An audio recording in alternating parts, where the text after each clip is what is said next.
Hi everybody, I'm Vicky O'Neon. Last week I made my own remix of Michael Jackson's wicked tune, Wanna Be Starting Something. And during lockdown I've been wanting to stay creative and also improve my production and drumming skills. And an easy place to get started is a website called Karaoke Version, which is basically a virtual center for downloading karaoke files. And what's good about that platform is that you get access to reproduced tracks of individual stems. So for remixes and mashups, that's great.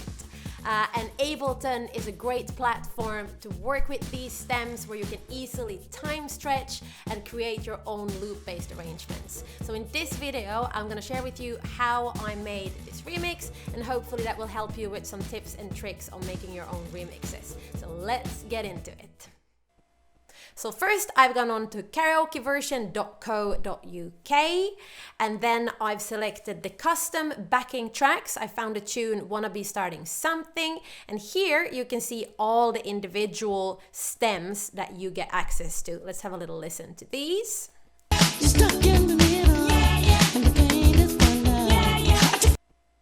So now what you want to do is that you want to solo one track at a time and download them all individually.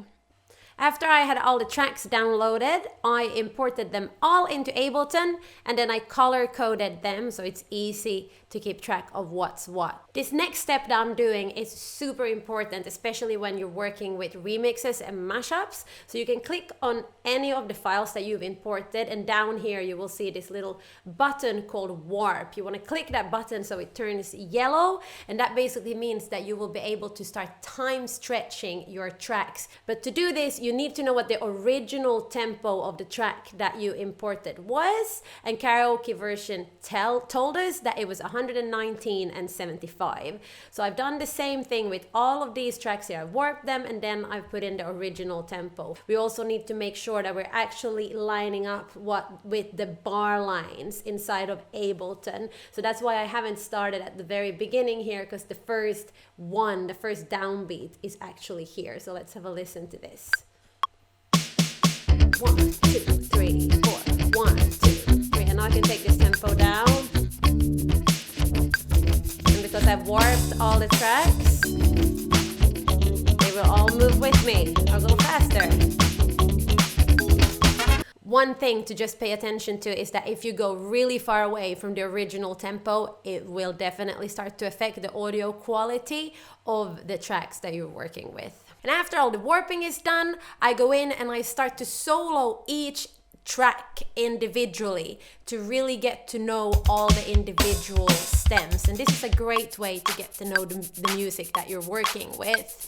And then I start to extract small loops from here that I then import into my session views. And for all the loops you've imported here, you want to double click them, and then down here at the bottom, right click, and you want to crop the sample because they're easier to work with that way. And then you also want to make sure that you have the loop button pushed in so they will play back in a loop.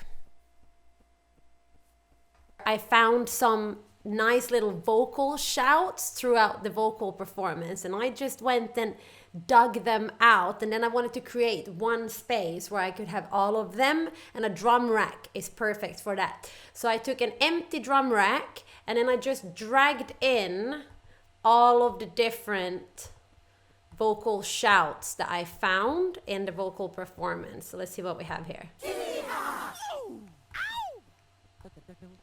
That's so much fun.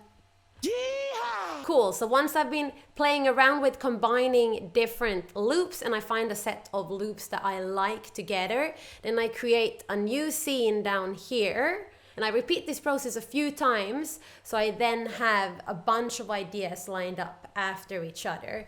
Let's see what these sound like. So this was the first idea I had.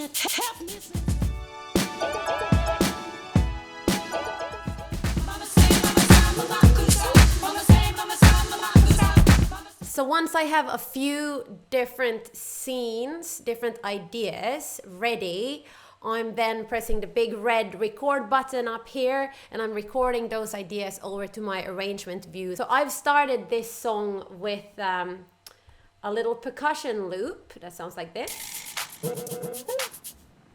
And that's from the tracks that I downloaded from Karaoke version, and this is continuing throughout the whole track, and then it gets more intense towards the end, so it kind of works as the glue for the track. So for the drums for this track, I really wanted to keep in some of Jonathan Moffat's original drum groove. It's just so wicked and it goes throughout the whole song, and I wanted to learn how to play that, so that's in there. But then I also wanted to add a little bit of my own flavor in certain places, and I've been working with DJs for so many years, so I'm a sucker for 4 on the floor, and I just wanted to kick the song off with something funky that just gets you going straight away. So let's have a listen to that. Oh.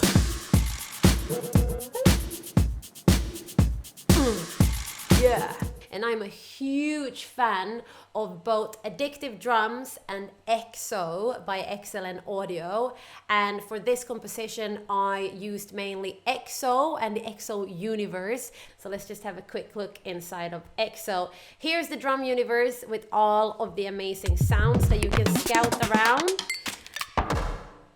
Select the sounds that you prefer. I also like their presets. They have an amazing sequencer in here. I actually used this sequencer to create the parts for the bridge of this song that I then afterwards adapted to play on the drum kit.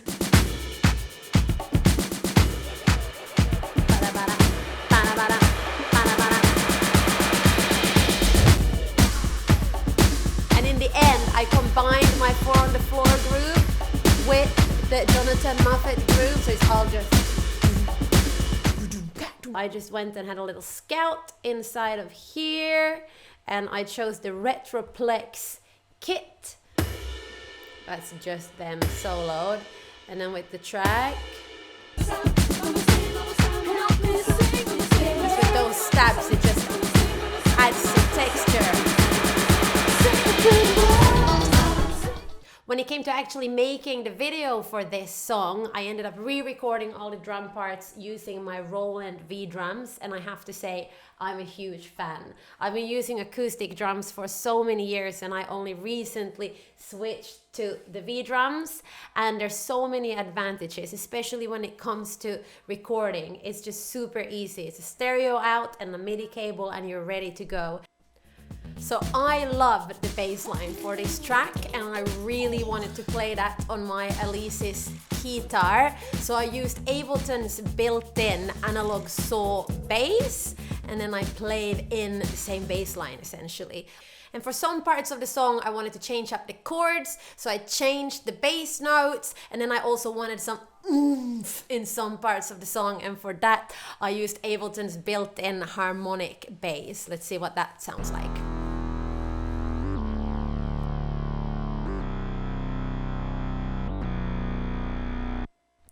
So as you can hear, I have kept in quite a few of the original files that I've downloaded from Karaoke version. And that's all a creative decision. What's the purpose of this tune that you're working on? If you're a DJ, maybe you just want to beef up the drums. If you want to be more creative, maybe you want to change up all the chords, then you probably will have to re-record most of the melodic parts. In this instance, initially I was just going to do a drum cover, but then I thought, hey, what if I create my own arrangement? What if I move things around and just see where I end up, just having fun with that? So it's up to you depending on what you're doing. And also for me, what happened was that when I got started, that's where the whole idea for the video come, you know, from the line, you're a vegetable. I just thought, I love making vegetable instruments, cool, gotta keep that in. And then before I knew it, the whole video had escalated to, like, we had a green screen out, we had all these different characters, we had a bloody 20-piece choir. But that's the fun part about the creative process. When you start, you never know where you're gonna end up, so just go with that creative flow and have fun. That's probably the best advice I could give to myself and to you, because that's what it's really all about. So hopefully you've learned some fun tips and tricks, and you excited now to go and try to make your own remixes using Ableton, because Ableton is such an amazing platform for this. And this is just the beginning for me, so please subscribe to my channel. There's gonna be loads more content on there, and I hope to see you very soon again. Take care, bye bye.